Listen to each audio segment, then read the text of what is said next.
മുന്നിൽ പോകുന്ന പുരുഷനോട് പുറകിൽ നിൽക്കുന്ന സ്ത്രീയെ ഏത് ബ്രാൻഡ് കുപ്പിയാണ് മേടിക്കേണ്ടതെന്ന് ചൂണ്ടിക്കാണിക്കുന്ന ദൃശ്യമാണ് നമ്മൾ കണ്ടുകൊണ്ടിരിക്കുന്നത്. മധ്യപ്രദേശിലെ ഉജ്ജയിനിലെ കാലഭൈരവ ക്ഷേത്രത്തിൽ മദ്യം നേദിക്കാറുണ്ട്.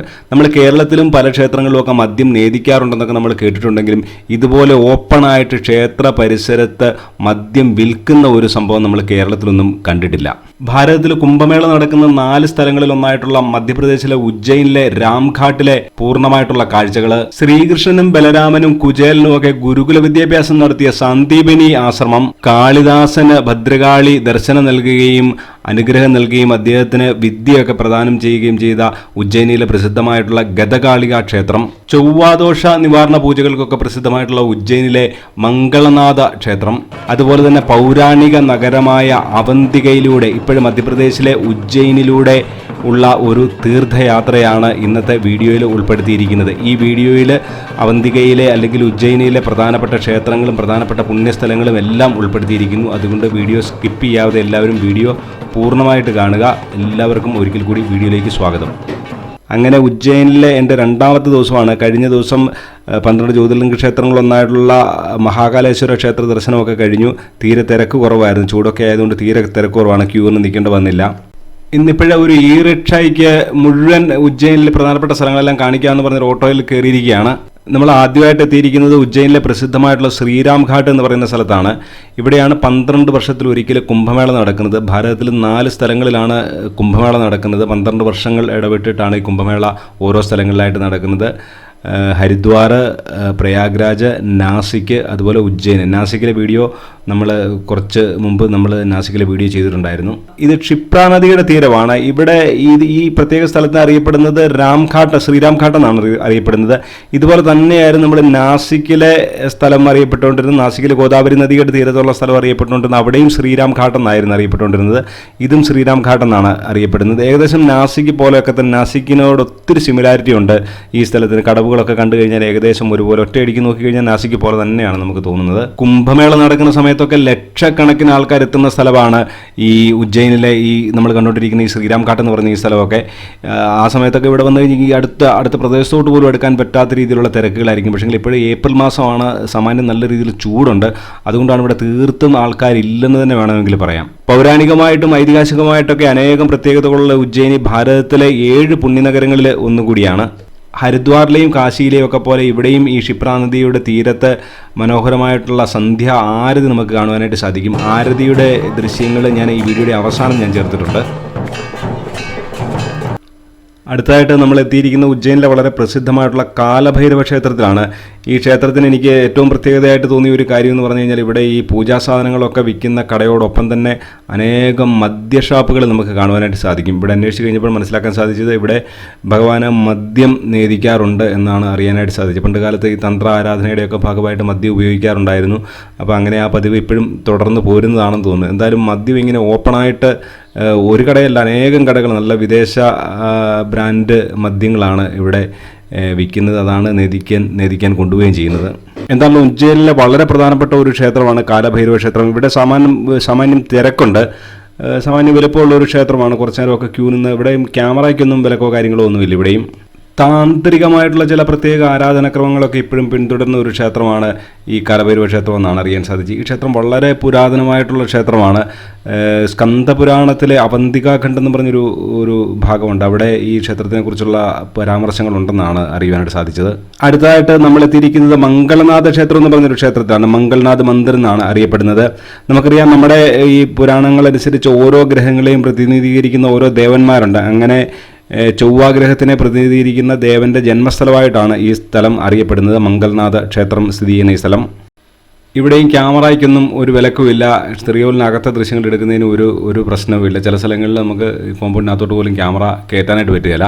ഇവിടെ ഇങ്ങനെ ക്ഷേത്രം ഇരിക്കുന്നത് മുകളിലത്തെ നിലയിലായിട്ടാണ്. താഴത്തെ നിലയിലായിട്ട് നമുക്കിവിടെ ഈ ചൊവ്വാദോഷ നിവാരണ പൂജകളാണ് നമുക്ക് കാണുവാനായിട്ട് സാധിക്കുന്നത്. വിവാഹ തടസ്സങ്ങൾ, ഈ ചൊവ്വാദോഷം മൂലം വിവാഹ തടസ്സങ്ങളൊക്കെ ഉള്ള ആൾക്കാർ ഇവിടെ വന്ന് പൂജ ചെയ്യുന്നുണ്ടെന്നാണ് അറിയാനായിട്ട് സാധിച്ചത്. അനേകം ആൾക്കാർ ഇവിടെ ഇരുന്നുകൊണ്ട് പൂജയിൽ പങ്കെടുക്കുന്നതായിട്ട് നമുക്ക് കാണുവാനായിട്ട് സാധിക്കും. വലിയൊരു യജ്ഞശാല പോലെ ഒരു സ്ഥലമാണിത്.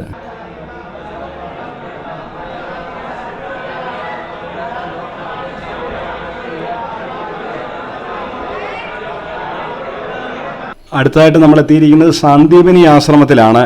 ഇവിടെ വെച്ചിട്ടാണ് ശ്രീകൃഷ്ണനും ബലരാമനും കുചേലനും ഒക്കെ ഗുരുകുല വിദ്യാഭ്യാസം പൂർത്തീകരിക്കുന്നതെന്ന് നമുക്ക് ഭാഗവത കഥകളിലൊക്കെ നമുക്ക് കാണാം. 12 വർഷം ഇവരിവിടെ നിന്ന് ഗുരുകുല വിദ്യാഭ്യാസം നടത്തിയെന്നാണ് വിശ്വസിക്കപ്പെടുന്നത്.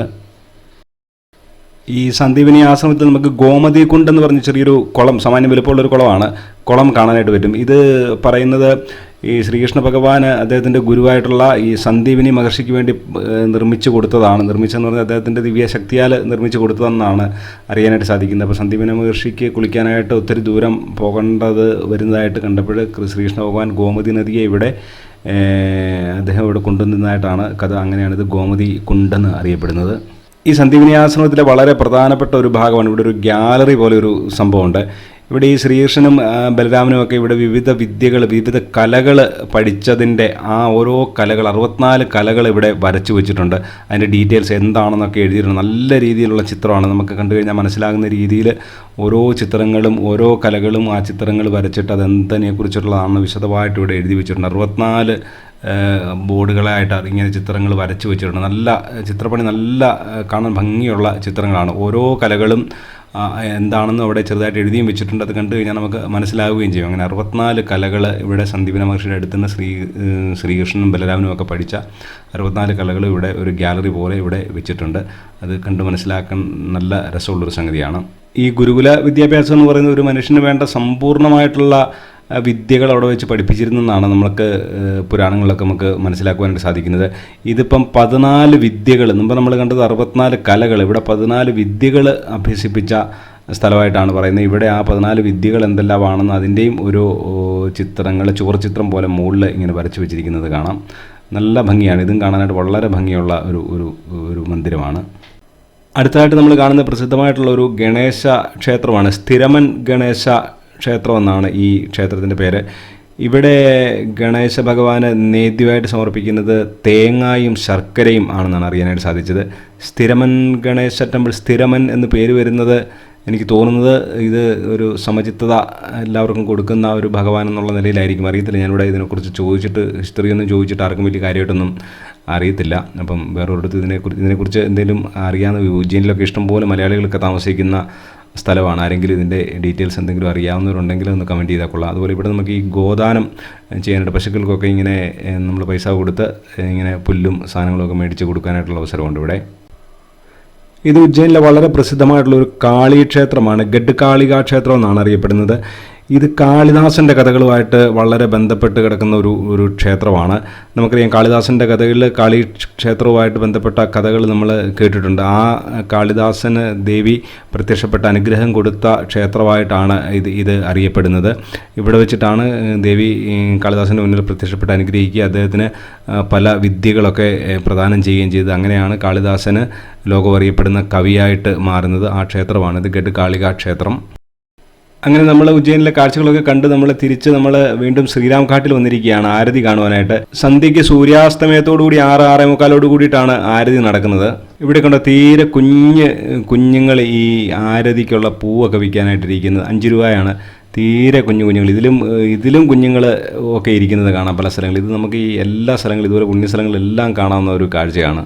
ആരതിയുടെ ഒരുക്കങ്ങളൊക്കെ തുടങ്ങിയിരിക്കുകയാണ്. ആരതിയുടെ സമയത്തും തീരെ ആൾ കുറവാണ്. എനിക്ക് ഏറ്റവും ഇഷ്ടപ്പെട്ട ആരതി ഹരിദ്വാറിലെ ആരതിയാണ്. പല സ്ഥലങ്ങളിലെ ഗംഗാ ആരതികൾ കണ്ടിട്ടുണ്ടെങ്കിൽ, ഇതുപോലുള്ള ആരതികൾ കണ്ടിട്ടുണ്ടെങ്കിൽ ഏറ്റവും ഇഷ്ടപ്പെട്ടുള്ള ആരതി ഹരിദ്വാറിലെ ആരതിയാണ്.